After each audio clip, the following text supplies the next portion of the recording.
చేస్తాడు చూడండి, ఎంత బాగా యాక్ట్ చేస్తున్నాడో. రే యూల్ లేచుకోరా అని చెప్పడంతో అతను లేచి తన ఫేస్ని చూపిస్తున్నాడు. అతని కళ్ళు రెండు వైట్గా అయిపోయింది. అందరికీ ఒక సెకండ్ షాక్ అయిపోతున్నారు, అరే ఏంట్రా ఇలా అని.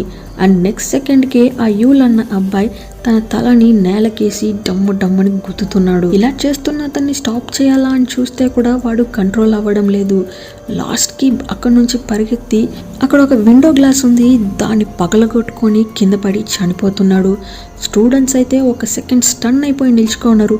అసలు ఇది నిజమా అబద్ధమా అనేలా చూస్తున్నారు. స్పీకర్లో అయితే ఒక అనౌన్స్మెంట్ వస్తుంది, యూల్ అయితే ఎలిమినేట్ అయిపోయాడు. అండ్ అతను మాఫియా గ్యాంగ్ చెందినవాడు కాదు, అతను ఒక కామన్ పీపులే. సో ప్లేయర్స్ ఎలిమినేట్ అయిపోయాకనే వాళ్ళ గ్రూప్ ఏంటో తెలుస్తుందన్నమాట. మన స్టూడెంట్స్గా ఏది అర్థం కాలేదు, రే ఎవర్రా మీరు, ఏదేదో మాట్లాడుతున్నారు అని చెప్పి చూస్తూ ఉన్నారు. అండ్